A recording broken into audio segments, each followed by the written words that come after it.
Lay. What's up? Yeah.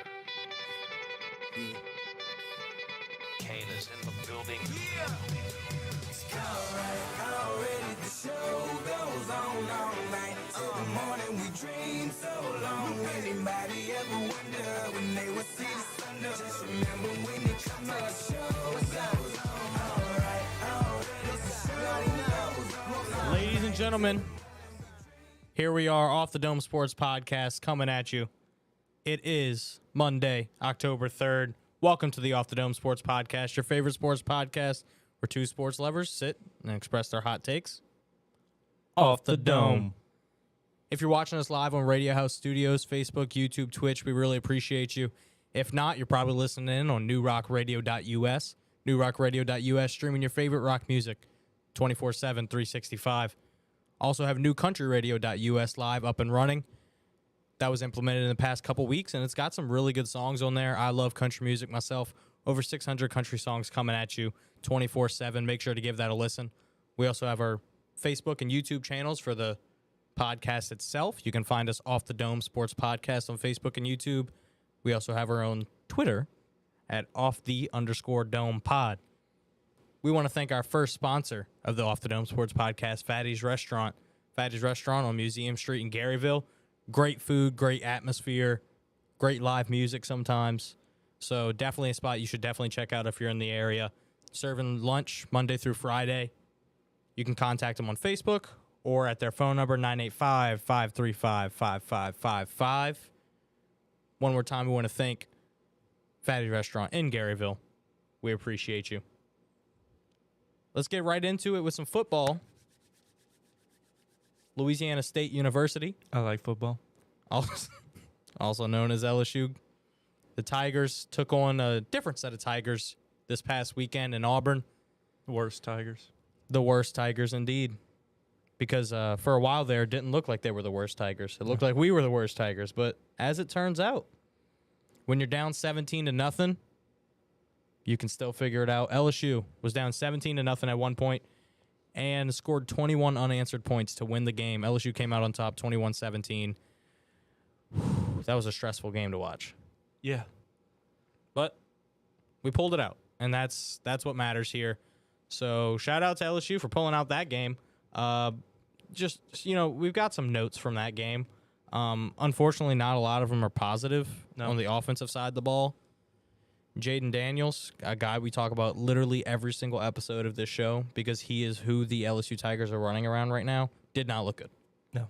And, of course, he didn't get any help from his receivers. The receivers had 8 drops combined. Jaden Daniels went 8 for 20. So if you include those 8 drops, his stat line looks a lot different. Has an 80% completion percentage instead of a 40, literally doubling his completion percentage if you just take out the drops, which is not something you would expect to see from LSU, a team that is known for having really, really good wide receivers. And it just didn't work out this game. Yeah, it's kind of foreign to us down here.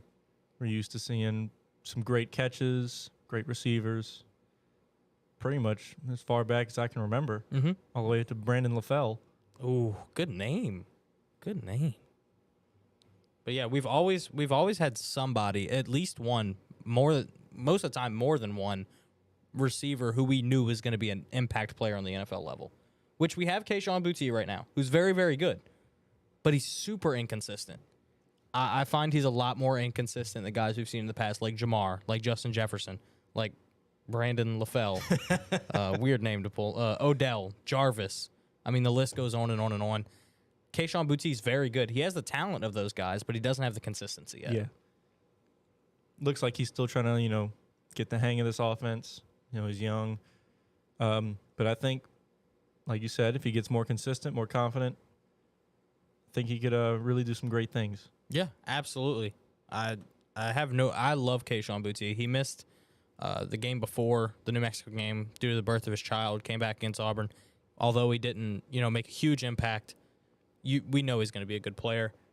Jaden Daniels, like we were talking about, ended up getting hurt during the game. Nussmeier came in relief in the fourth quarter, and he didn't look fantastic, but he also didn't look terrible. He did his job. Yeah, I guess that's all you can ask from a backup is don't turn the ball over and don't put us in a position where we can lose the game.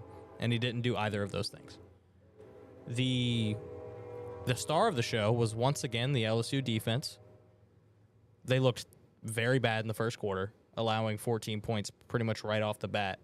But then in the second half, completely stepped it up. You know, the pass defense is something that LSU's always known for having a really good. They're called DBU for a reason. Always having good corners and safeties, and it did not look good in that first quarter. They were letting Rashford, the Auburn quarterback, just tear him up. He had 340 passing yards on the day. And there was some people missing, like Major Burns. Mm-hmm. Yep, he's out for a couple weeks. He's a key part of that defense. We saw already plenty highlights from him. Yep. It's unfortunate that he's injured, but I know we're all waiting patiently for his comeback. Yeah, definitely. And then, unfortunately, we saw Seven Banks, one of our rotational guys, go down on the kickoff, and that was one of the scariest things I've ever seen. I mean, immediately when he was down, they were getting the card out there. Yeah, the whole stadium went silent. Yeah, and it was, players from both sides surrounding him on the knee, just praying. It is never something you want to see, especially that early in a game. Like, that kills everything. That, coaches, it's on the coaches' minds, it's on the players' minds, even the referees' minds. Like, everyone is thinking about that for the rest of the game. Luckily, we did get some good news about him. He was able to, regain all the movement in his extremities. That was tough. And returned to the stadium later in the game. Of course, didn't play, but he was able to walk on his own, be under his own power, and they said he's going to be out for the next 5 to 6 weeks with a spinal bruise on the spinal cord. So pray for a quick recovery for Seven. Glad he was able to make it out on his own. But like I was saying, the defense definitely picked it up in the second half, caused 4 turnovers, 2 fumbles, 2 interceptions. One of those interceptions coming from my guy, Harold Perkins, a guy I talked about a lot so far this year. I think he is one of the best freshmen in the entire nation. He is showing up every single game, leading the team in tackles, causing turnovers. I said in our group chat that he reminds me a lot of college Micah Parsons. Yeah. From the sense that he can do whatever he wants on the field. He can rush the passer. He can play coverage. He can stop the run. Whatever you ask Harold Perkins to do, he's going to be able to do it because he's just a good athlete at linebacker. Yeah. It's one thing to be able to stand out in college football, but it's another to stand out as a true freshman. Absolutely. And, he's next in line for that lead position at linebacker. I feel like along with DBs, we always have that one really good linebacker. We've seen Devin White come through the program recently, and then going back into other years, we had guys like Barkevius Mingo. That's a name, too. Arden Key. Guys like that who could... Kevin Minter. Played the outside linebacker position where they could kind of do everything, but I think Harold Perkins has the potential to be better than almost all of those guys. Yeah. And then a little note I have here, it says, ha, ha, ha, ha, Coy Moore stinks. So in case y'all didn't know, Coy Moore was a wide receiver who transferred from LSU to Auburn this past offseason, and just ever since he's went to Auburn, all he's done is trash talk LSU, talked bad about our program, talked bad about players on the team, coaches, whatever the case may be. He was not a fan of us for some reason. And then as it turns out, probably should have stayed over here. Yeah. Not only did they lose, but he's kind of the reason they lost.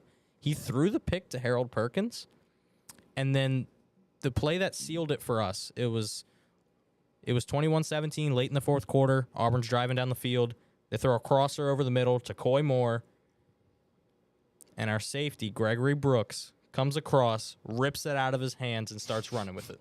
I mean, just treats him like a baby, takes the ball from him, and that sealed the game for LSU, causing that turnover. So shout out Coy Moore for, hating on us, and then us kind of making him personal. Yeah.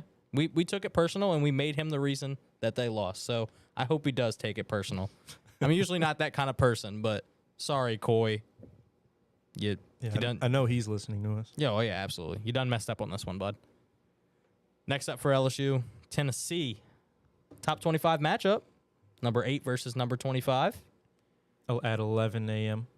That's so stupid, man. It's so stupid. But you got to live with it, I guess. But I'll be there. So, Yeah, I won't. Tickets were very expensive. tickets were very expensive. Shout out to LSU for giving students the option to get season tickets. If I were to sell this ticket, I'm pretty sure it would pay for my season tickets plus some. That's how expensive They're these like tickets are. $400. Yeah, and season tickets for LSU students are $90. So, shout out to LSU. Go Tigers. But yeah, we'll be playing Tennessee this Saturday. We'll have an outlook for that game on our next episode on Thursday. So stay tuned for that. Another game this weekend. Another early game. New Orleans Saints, 8:30 a.m. They were playing in London, played against the Minnesota Vikings, and unfortunately could not pull out the win. We were both right about the prediction, so that makes us sound kind of smart, but also kind of sucks that the Saints couldn't pull out the win here. Yeah, it was a close game. I still think we looked really good. A big step up from previous weeks. I think it was definitely our best game yet. Even though we've won a game and we lost this one. Especially against this team. I mean, they're a really high-powered offense. Defense is pretty good, too. Mm-hmm.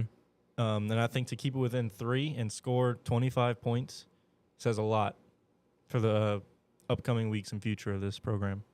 Yeah. In case y'all didn't catch the score, it was Saints 25, Vikings 28. Andy Dalton was our starting quarterback for this game. Dog. He looked good. Very good. He didn't look terrible, but he didn't look like a Hall of Famer, obviously. Well, no. But he looked better than Jameis has. Yes. Like that is the truth. Whether you like it or not, Andy Dalton looked better than Jameis has. Final stat line for Andy went 20 for 28, 236 yards, and a passing touchdown. Unfortunately, he did have a fumble, so we're sticking with that quarterback turnover that we get every week. Fortunately, it was only one instead of like 3 or 4, like we've been seeing.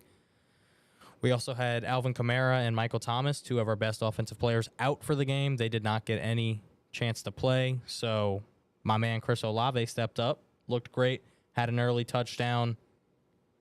He is the bright spot on this very dark Saints team right now. We are not seeing a lot of positives come out of this Saints team, but Chris Olave looks really good. Yeah. I think one thing I found, our tight end, Adam Troutman, got a lot more targets this game than he has previously.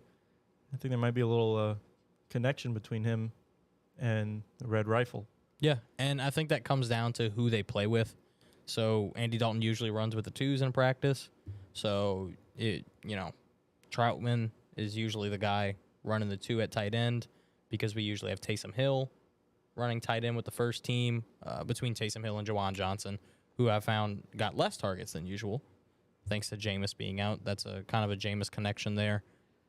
Mark Ingram was back there running the ball with a guy who we used to have a couple years ago, Latavius Murray. Latvia's baby. Latvia's scored one of our only touchdowns on the day. Only 2 touchdowns on the day. Latvia's. Shout out Latvia's. He had a good game. Yeah, welcome back. Welcome back to NOLA. That was kind of a depth move, knowing Kamara would be out. We elevated him from the practice squad, and, it ended up working out. Moving to the other side of the ball,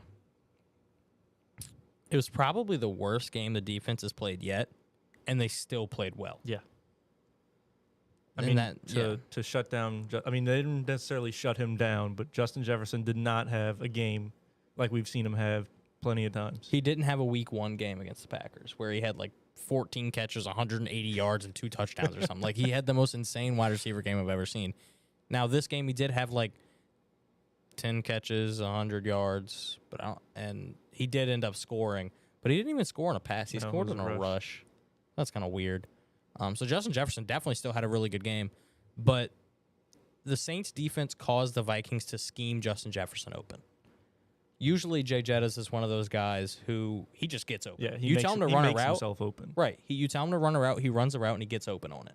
But the Vikings kind of had to scheme him open. You saw early in the first half, he had like 4 catches for like 30 yards. So they were throwing it real close to the line of scrimmage, and he wasn't getting anywhere because the Saints defense is very good. They had to kind of scheme him open. And then I know a point that a lot of people are going to want to talk about is the penalties. Whether whether or not they were on us, whether or not the refs hate us or not, which they do. Let's be known. honest, Yep. the refs do hate us. But even taking that out of your brain, the Saints are first in penalties through 4 weeks. We have committed the most penalties as a team through 4 weeks, and that I think that comes down to more than just referees. You know what I mean? Like refs don't.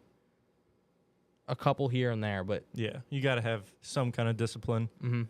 You know, yeah, like you said, one here and there is okay. You know, you could suck it up, deal with it. But when you're getting penalized this much, you can't only blame it on the referees. I Right. mean, you've got to be doing something wrong. Yeah, and I think it comes down to coaching too. I know a lot of people have been saying on social media, and I agree. Losing Sean Payton seems to be a bigger deal than we thought it would be. Yeah. Don't get me wrong, Dennis Allen's a great coach. He's a great defensive coach, but the offense has no identity right now. We don't know what is the offense good at. Yeah. You know what I mean? Like if you look at different offenses across the league, you can say this is what they do well, this is what they're not good at, and this is kind of their middle tier movement. And the Saints have absolutely nothing right now. I don't know what we're good at. I don't know what we're bad at, and I don't know what we need to work on. We're good at Taysom Hill, power to the right. He scored a touchdown. So if y'all listen to the last episode, I said Taysom Hill was going to take about 5 to 6 snaps at quarterback, and he was going to run power to the right. He scored a touchdown on a power to the right. I heard it on the radio as I was driving, and I was so proud of myself. And not from a sense of like, wow, I'm such a genius, just from a sense of like, everyone knew that was going to happen, and it still happened. Like that's the Taysom Hill thing, is to just run power to the right or to the left. He ran a couple to the left too, but you know, just take the snap out of shotgun. Nobody thinks it's going to be a pass, and he still somehow gets 7 to 8 yards on all of them. So Taysom Hill, and you know, shout out to him for that.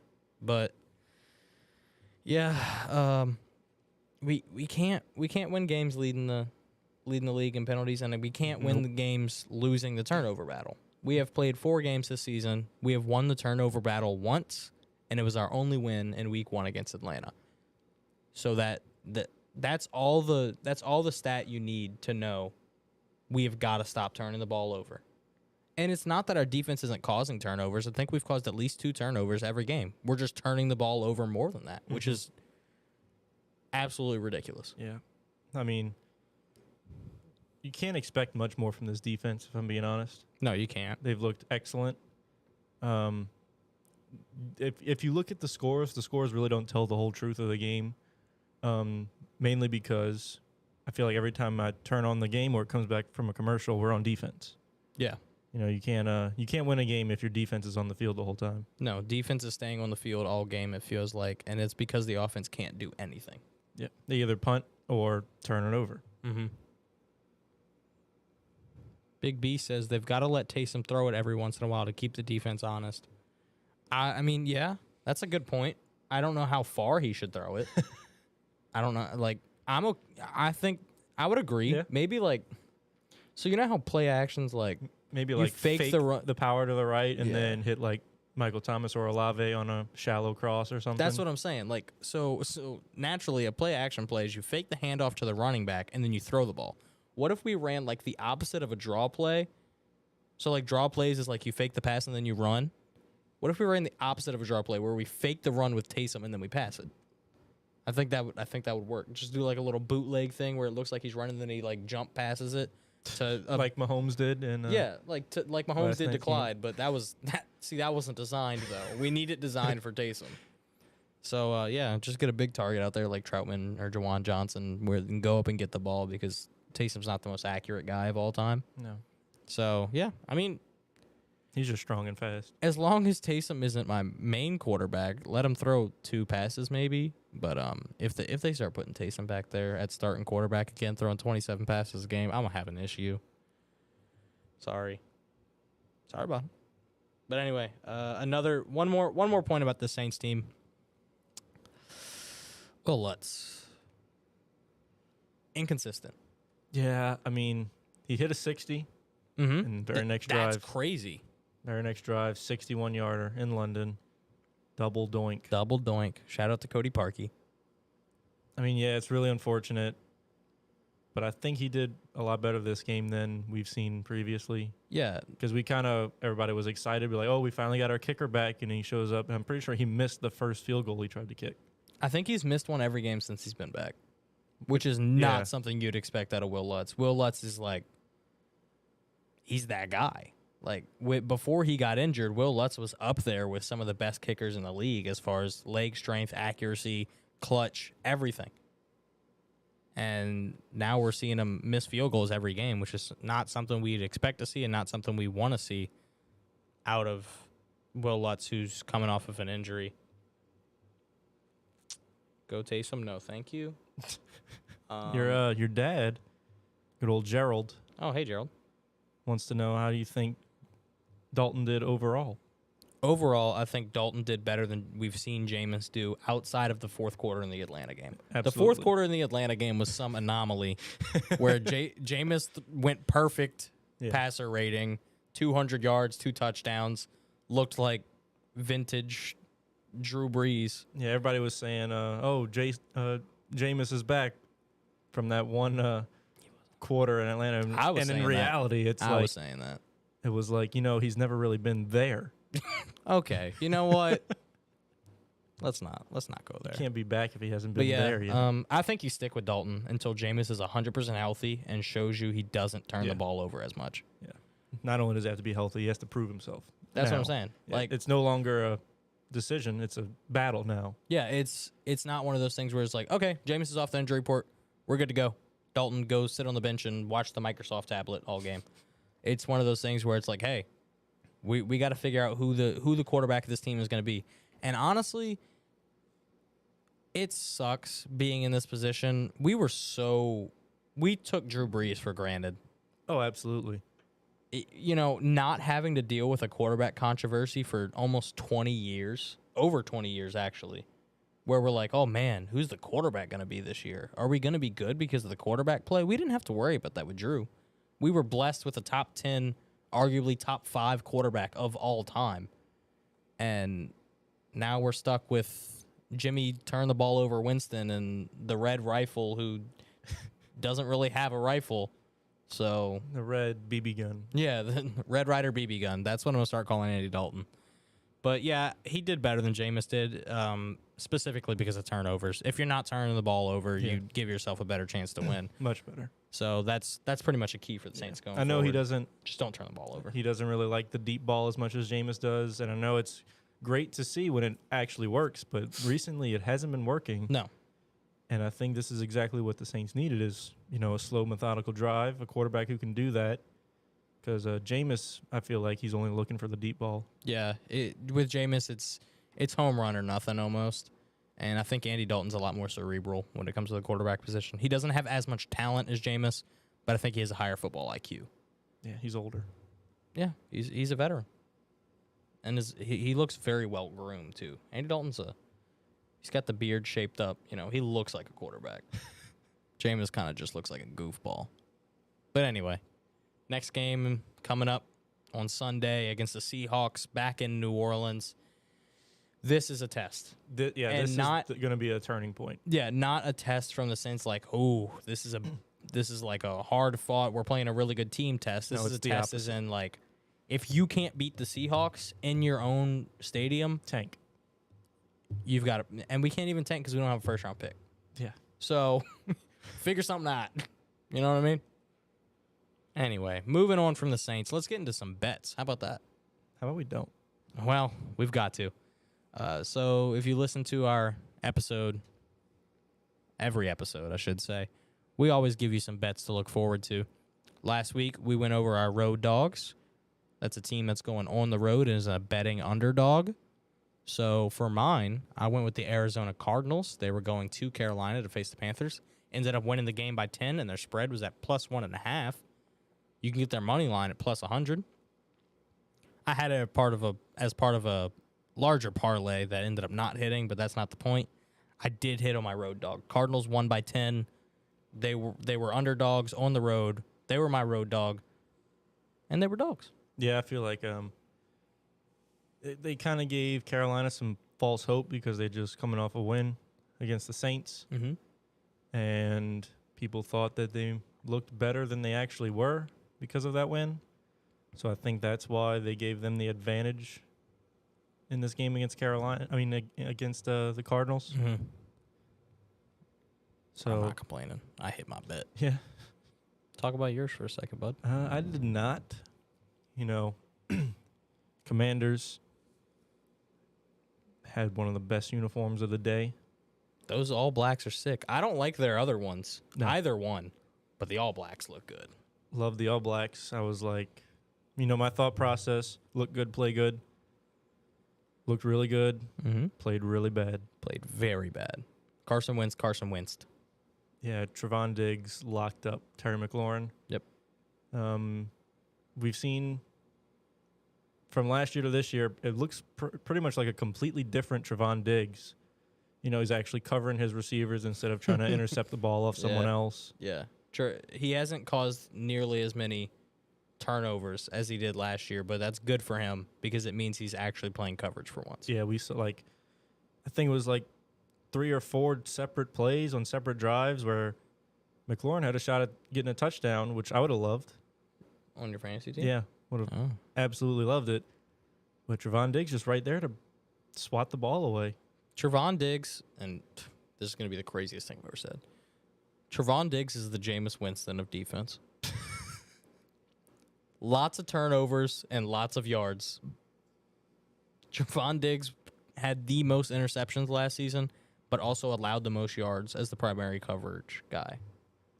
So, Yeah. very similar to Jameis Winston. Yeah. Going back to my road dog, though, I had Commanders in Dallas for plus 3.5. That did not hit. No, they lost by 15. Yeah. Which, yeah, it happens. It's the NFL, any given Sunday, right? Yeah. So you can't hit every bet. We also each had a parlay for Thursday Night Football. Neither one of them hit. No. We're not even going to get into the specifics. Neither one of them hit. You know, stuff happens. That Thursday Night Football game went a lot different than we thought it would. Yeah, Tua mine went was- down early. Mine was really close, actually. Mine 'cause- was not that close. I mean, no, in the end, when Tua went down, Mm-hmm. he was already really close to getting his yardage, and they were only down by 2. I think if Tua stays healthy, my parlay hits. I don't know with mine because I needed Jamar Chase and Tyreek Hill to both score a touchdown for mine, and neither one of them did that. Tyreek might have scored a touchdown had Tua stayed in, but I don't think that would have affected Jamar very much. Yeah. So my parlay didn't hit, yours didn't hit, but let's make up for it right Moving now. on, yeah. Let's make up for it right now. We're gonna give y'all some new parlays for tonight's game, Monday Night Football, Rams versus 49ers. We're gonna get into the breakdown in just a little bit. But let's go for a parlay right now. Give the people what they want, some bets to make you a little bit of money. Starting off with mine, I've got Cooper Kupp anytime touchdown. It's a pretty safe bet. He seems to do that almost every week. And then I have Cooper Kupp, Deebo Samuel, What? and Brandon Ayuk What? to each receive for 50-plus yards. Nice. So that's 3 receivers to get over 50 receiving yards plus a Cooper Kupp anytime touchdown. Make those into a parlay. You get the odds to plus 454. I bet $10 on it to make 45.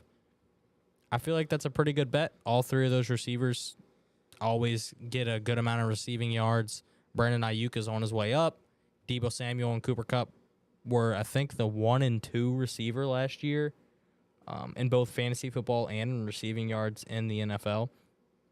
And then Cooper Kupp seems to score a touchdown every week. So the odds aren't, super, super high. Like, you're not going to make a ton of money if you don't bet a good amount. But that's what I'm going with this game. Just make you a little bit of cash. Yeah, I feel like we're both kind of playing it safe with these parlays. Yeah, last week we went crazy. Last week ours were both like over 1,000, 1,000. 1,200. Yeah. For me, I have Matt Stafford and Jimmy Garoppolo to have 200 or more passing yards. Okay. Along with Cooper Kupp and George Kittle, anytime touchdown scores.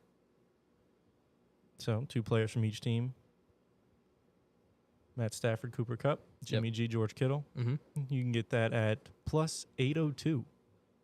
That's pretty good odds for a parlay that seems Very doable. very, very doable. I might bet your parlay. I did. I bet 10 on it and win 80. I might throw a little bit of money on there because I won won 2 bets yesterday that got me a little bit of money in my FanDuel account. So Oh, we both lost a bet also from Sunday Night Football. okay, yeah, let's get into that. So me being the gentleman that I am, won a bet from earlier in the day. Had about $40 in my FanDuel account. I'll pull it up. Okay. So I had about $40 in my FanDuel account. Now I texted our group chat, which is myself, Byron, our buddy Reese, and 2 of our buddies, both named Adam. And I was like, hey guys, I'm gonna make us a parlay for tonight, a 5-leg parlay. We'll each contribute 1 leg, and if it hits, we'll split the pot 5 ways. Well, you know, sounds like a great deal for everybody, you know? Especially them who are not putting in any money, and they might get some money out of it. So, did you find the parlay? I did. All right, so can you read off the legs? So we had Leonard Fournette, anytime touchdown. No, wait, that's the wrong one. You sure? Yeah, Leonard Fournette, because Reese is the one who missed, and he had the Leonard Fournette over. It's on my FanDuel account, so I'll go I look thought it I up. bet the same one. He got a touchdown. He though. did get a Yeah. touchdown. That wasn't. So it was okay. I remember. Oh yeah. So yeah.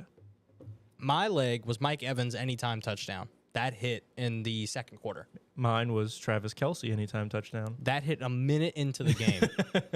So, you know, Byron and I are sitting back like, y'all boys, we set y'all up for success. Yeah, step right? it up.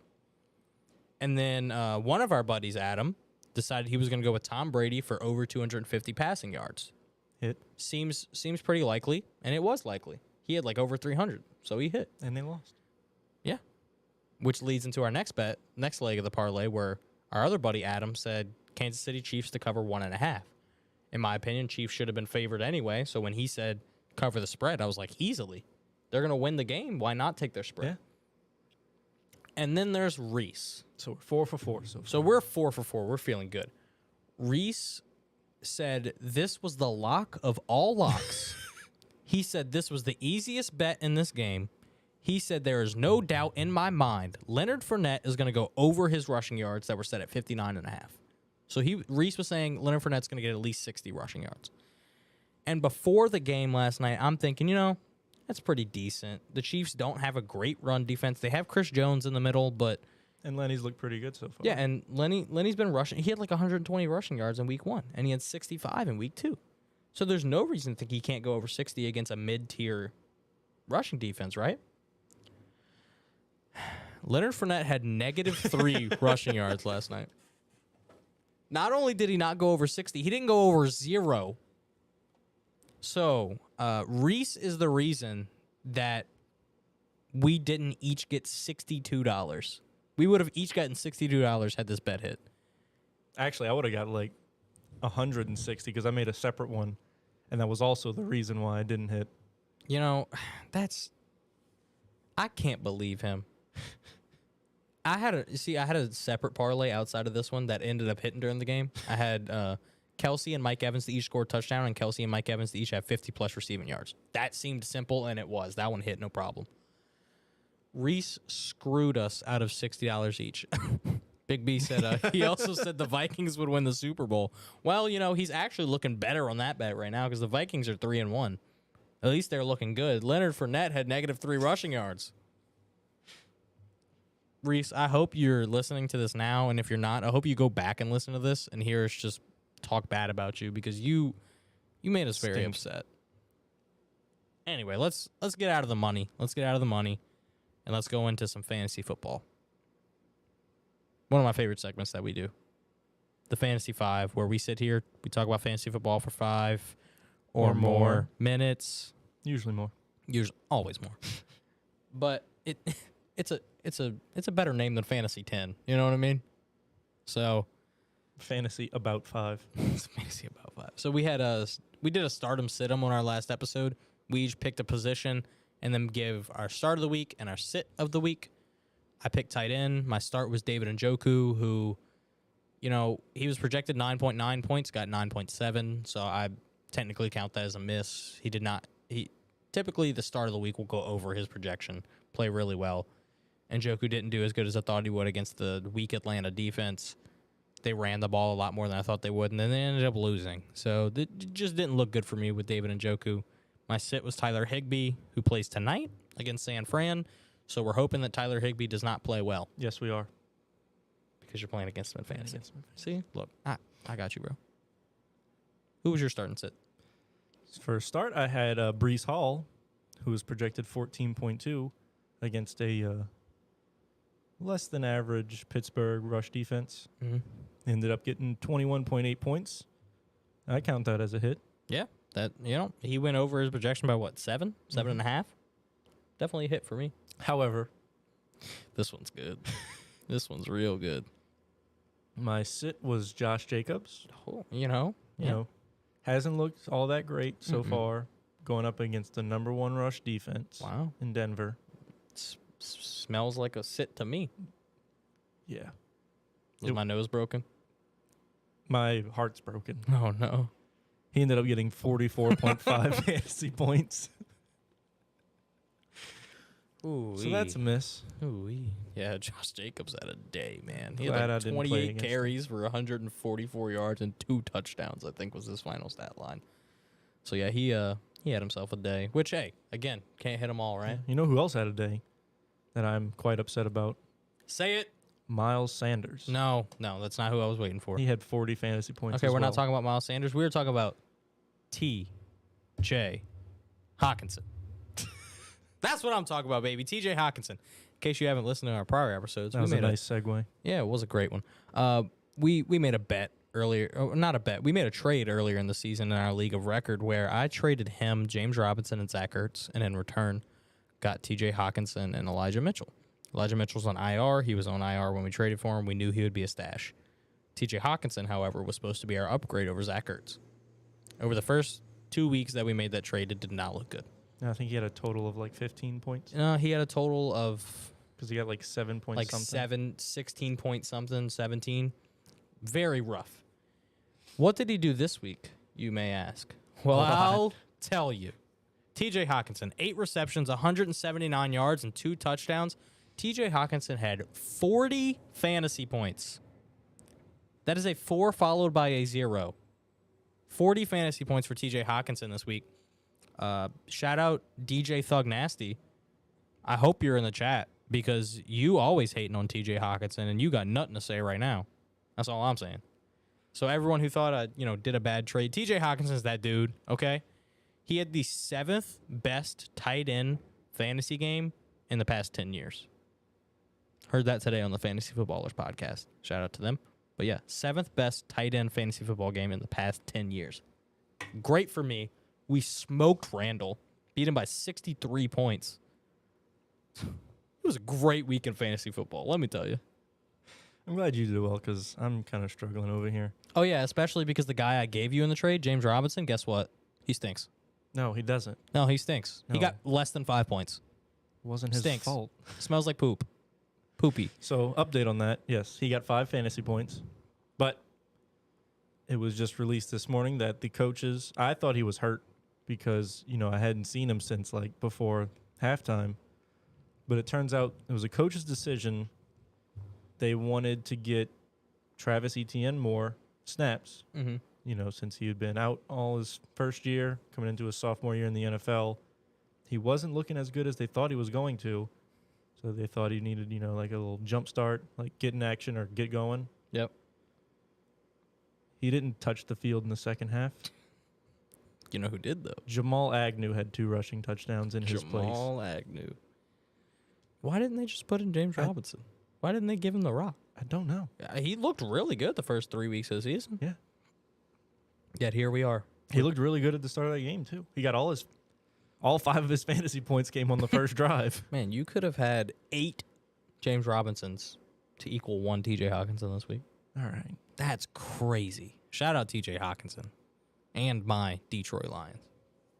But anyway, into our little fantasy bit for this episode. Again, based on tonight's game, we want to give you one fantasy player we think is going to go over their projected points. And this is based on that league of record we were just talking about. My player I'm going with is Brandon Ayuk, wide receiver for the San Francisco 49ers. He's the wide receiver 2.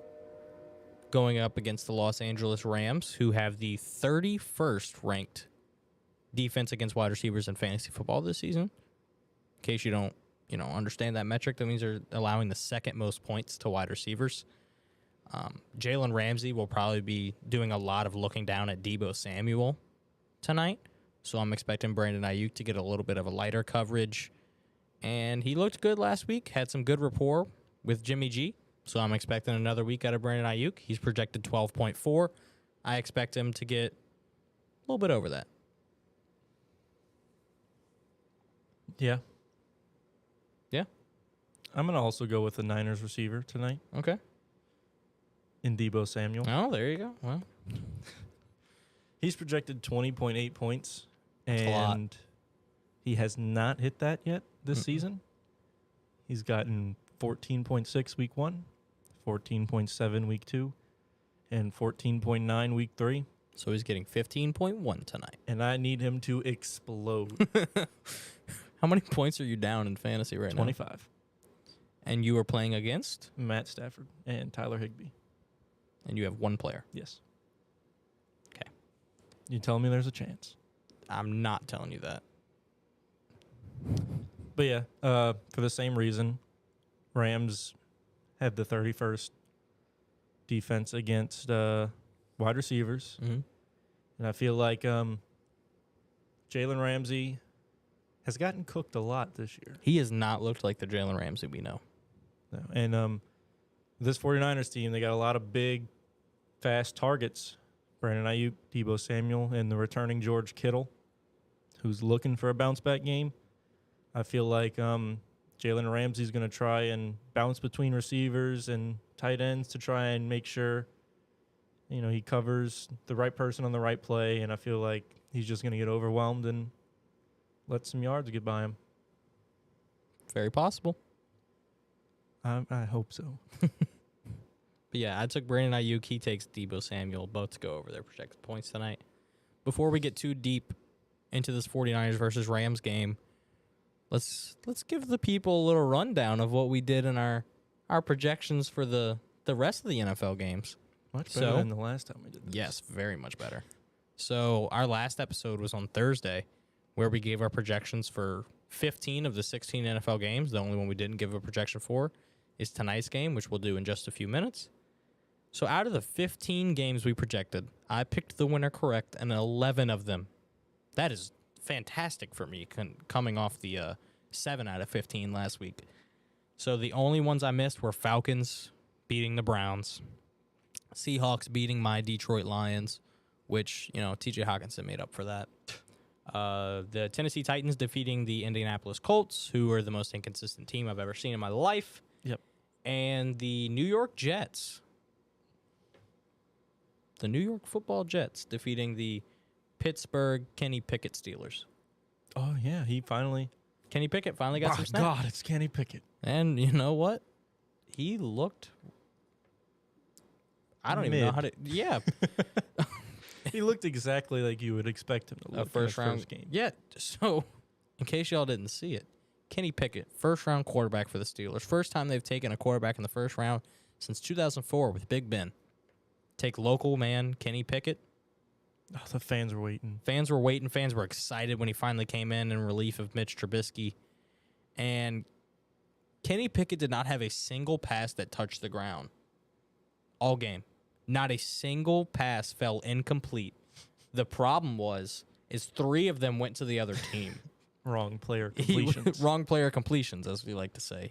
He was 10 for 13 with 3 picks, added 2 rushing touchdowns. So it's not like he completely stunk because he got some points on the board.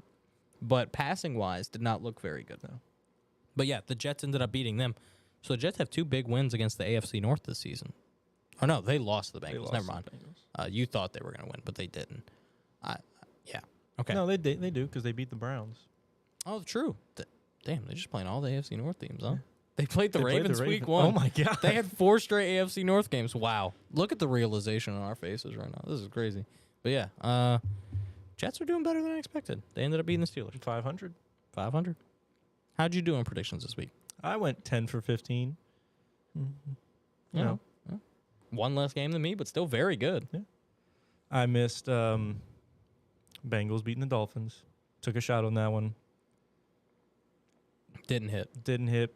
Feel like it could have, but Had Tua not Tua. gone out, we, yeah. I also had Seahawks.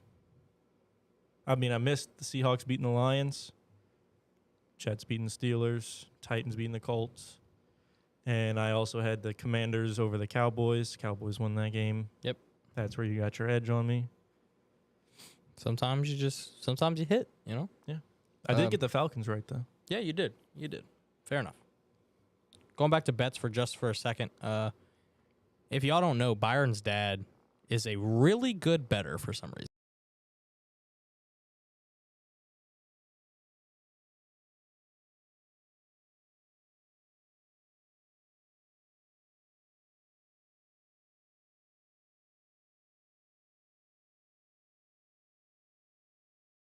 It absolutely does.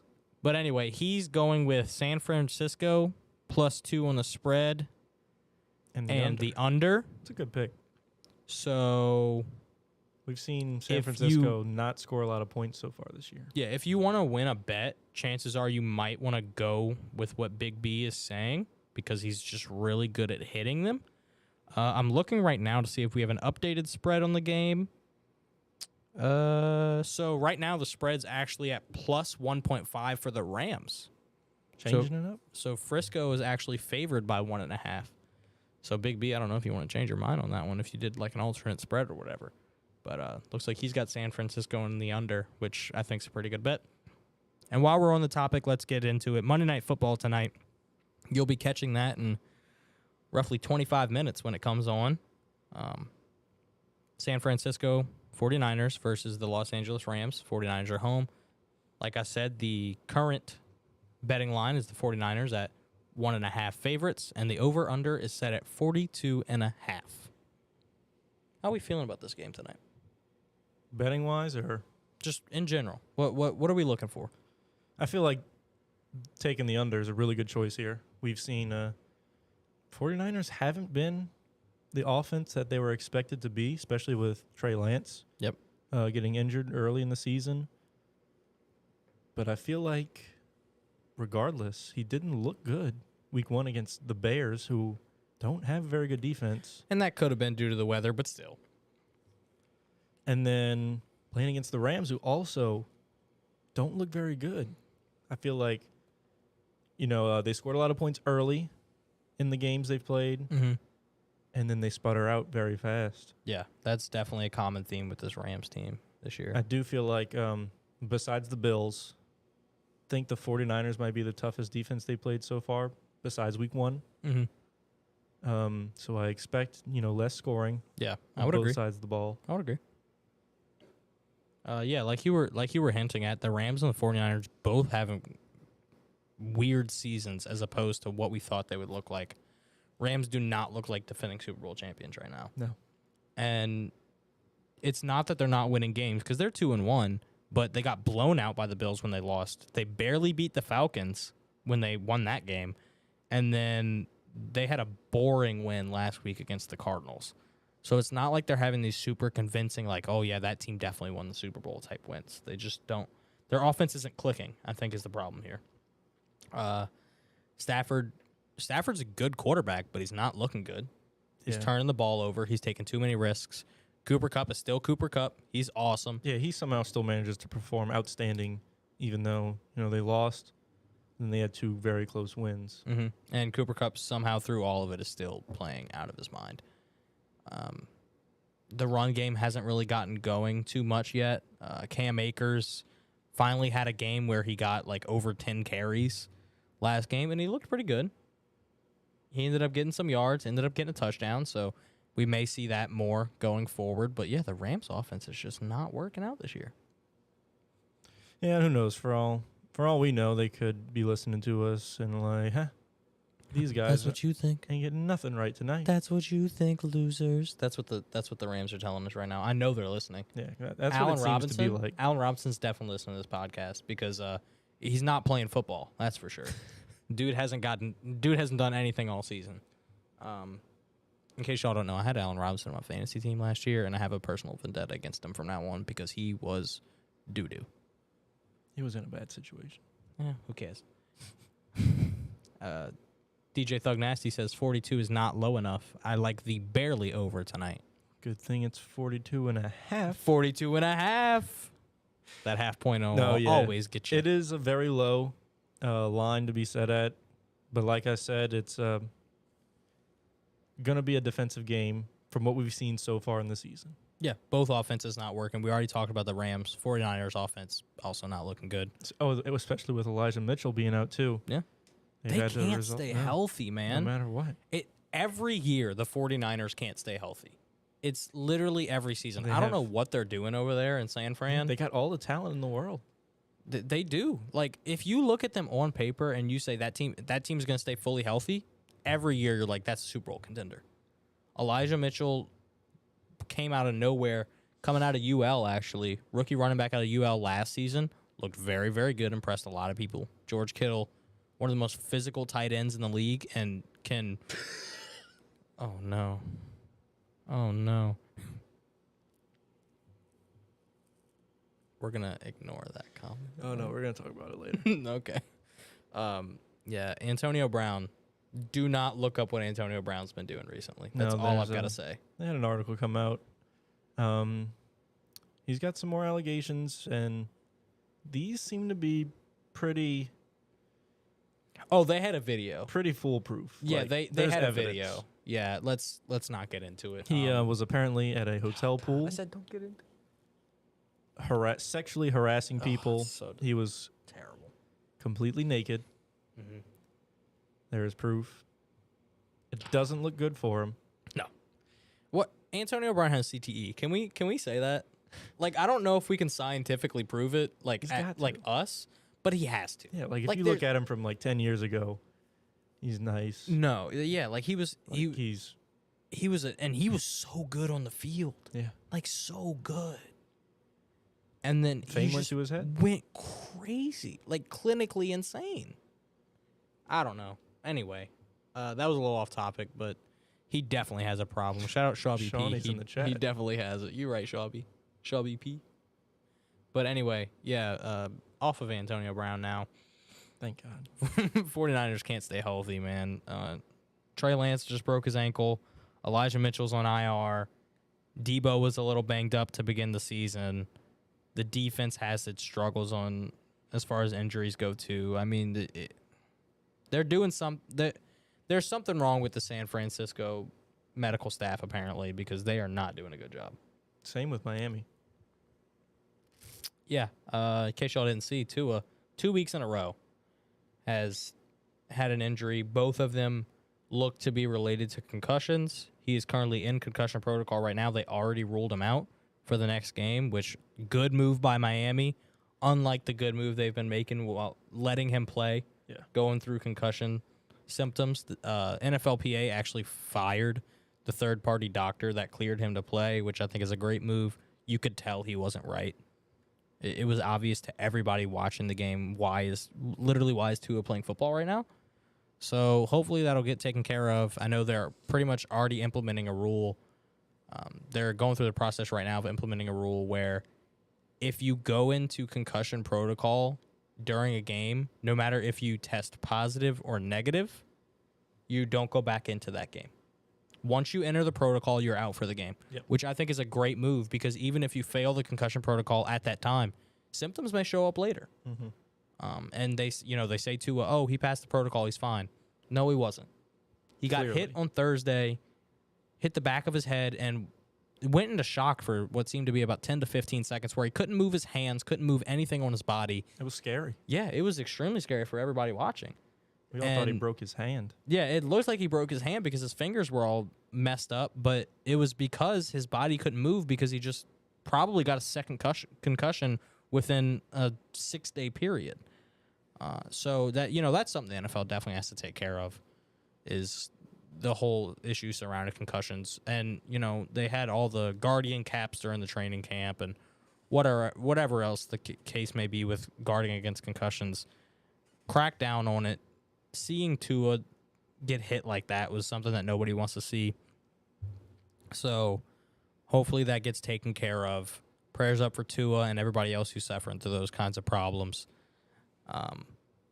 Anyway, let's get back onto this game. Let's give 3 keys to success for each team. We like to do this for Saints games before the Saints play. We'll do it tonight because we know the Rams and 49ers are listening in. Yeah, we did it last episode with the Thursday night game. Mm-hmm. So They did not protect Tua, by the way. No. Hey, Dolphins didn't listen to us and they lost. Isn't that crazy? Anyway, getting into the Rams, they got to get the run game going. Yeah. Like I was saying, last week was the first time that they really got the ball on the ground working well, and it was their best win of the season. So get the run game going, whether it's Cam Akers, Darrell Henderson, whoever it is. Matthew Stafford might take a couple runs. Cooper Kupp taking handoffs, whatever the case may be. Skowronek. Yeah, sure. I mean, maybe. He's been lining up at fullback recently. He did line up at fullback, and hey, gotta do what you gotta do. But anyway, yeah, get the run game going, Rams. Kind of basing off of that, you got to get everyone involved. So don't just look at Cooper Kupp, because if Matthew Stafford throws the ball 25 times, chances are 15 of them are going to Cooper Kupp. He doesn't throw the ball to Allen Robinson, which probably because he's not open, probably because he stinks. He loves Ben Skowronek, which is weird. So, well, We've seen Higbee get some more work recently, Higbee too. gets a couple targets every now and then. I mean, you just got to get everyone involved. Don't heavily rely on Cooper Kupp, because if the defense takes him away, you've got to have a backup plan. So for the Rams, get the run game going, get everyone on the offense involved, and keep the defense off the field. Your defense is your strong point. That the Rams, everyone knows that the Rams defense is their strong point right now because of how the offense is playing. So if you keep them off the field, you run that clock, have a good time of possession, run the ball, get everyone involved. Defense gets some rest. When they come in, they're healthy, they're ready to go. That's how the Rams win this game. How do the 49ers win this game? I can very much agree with what you said, along with this first point. Get Deebo Samuel the ball. That one I wrote specifically for you. I'm going to take a break from this and give the Rams a direct message. Direct message to the Rams right now. Here Starting we go. off with Matthew Stafford. I need you to throw 3 picks and take yourself out the game.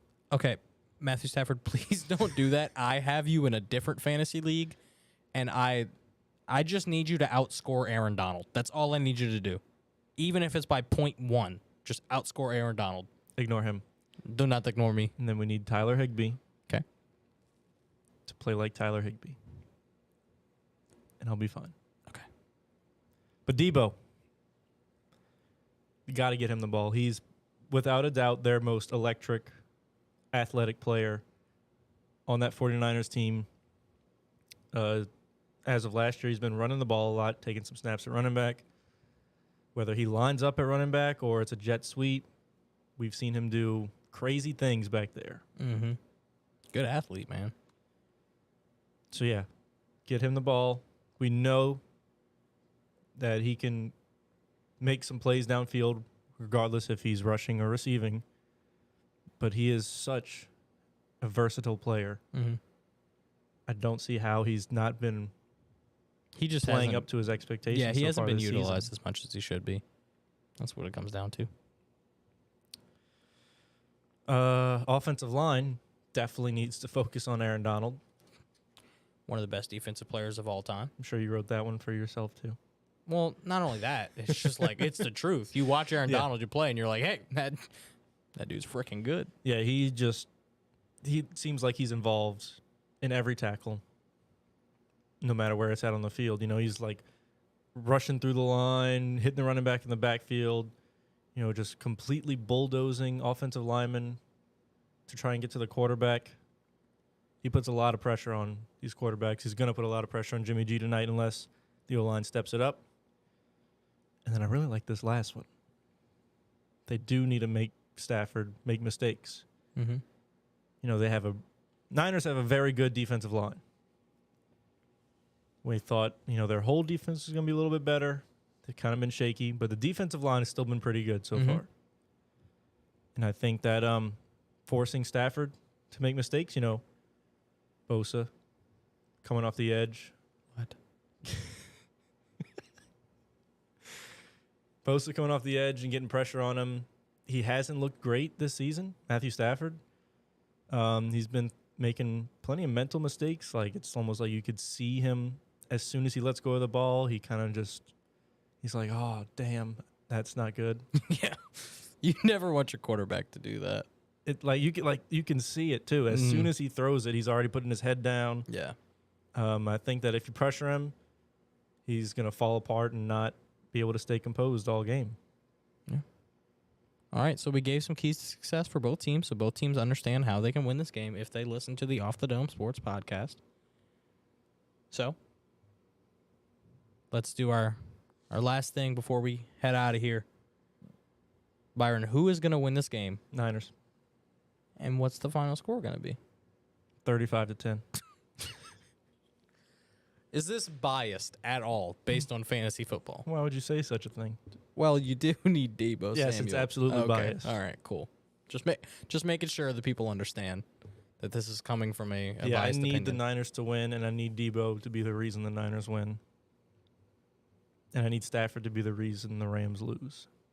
So, So it just all adds up yeah. for the Niners to Yeah. smoke the Rams tonight. I really think they can. I think they're the more talented team, No, I agree. And especially that's, offensively. Yeah. Even with Cooper Kupp, Matthew Stafford just hasn't looked good so far this season. I think, Jimmy G, we've seen him. He hasn't played up to standards the last two games, but, he's been taking reps with the second team all offseason.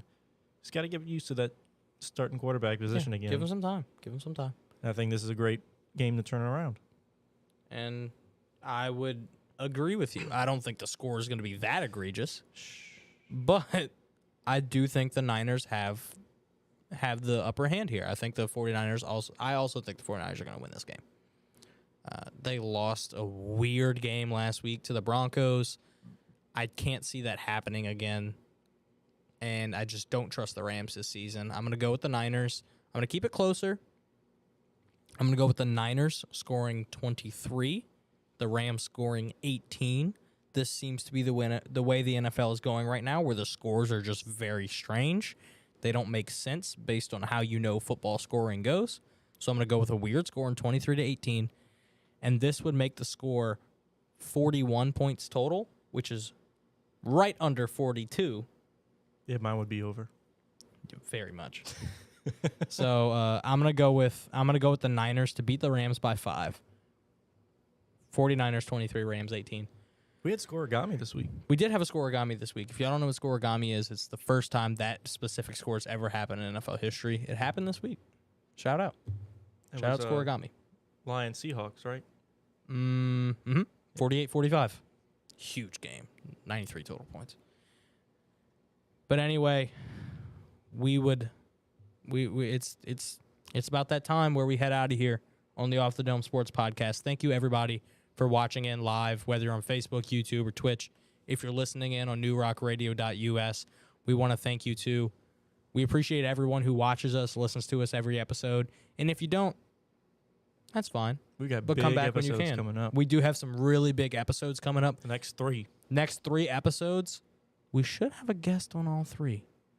Upcoming on Thursday, another 6 o'clock show on Thursday. New face. New face, Mr. Lott Tober will be coming on here. Talk about some baseball. Our buddy Adam Lott talking about some baseball. He's the biggest baseball mind I've ever met in my life.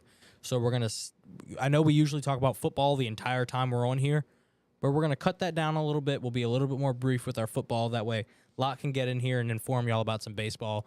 Playoff baseball starts very soon, so we'll be talking about that. And then on the next week, we'll have a couple other guests coming in. We don't want to spoil a surprise. They will be on Wednesday. They'll be on Wednesday the 12th and Friday the 14th. Yes, those days at probably 7. We'll have a sport we've never talked about before. We will have a sport we've never talked about before, so definitely stay tuned for that Wednesday episode for that. Followed by some basketball. Absolutely. I cannot wait. It's going to be really fun. Again, want to thank everybody for listening in, whether it's on newrockradio.us or watching us live on Radio House Studios. We want to thank Fatties one more time for being a great sponsor of the radio station and the Off the Dome Sports Podcast. Thank you one more time to everybody out there. Catch us again on Thursday at 6 o'clock. us two, joined by Mr. Lottober for some baseball. It's going to be fun. You won't want to miss it. Thank you. We love you. And catch you next time.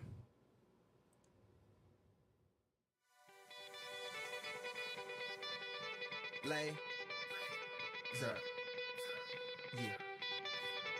Yeah. Kane is in the building. Already the show goes on all night till the morning. We dream so long. Anybody ever wonder when they would see the sun up? Just remember when you come up.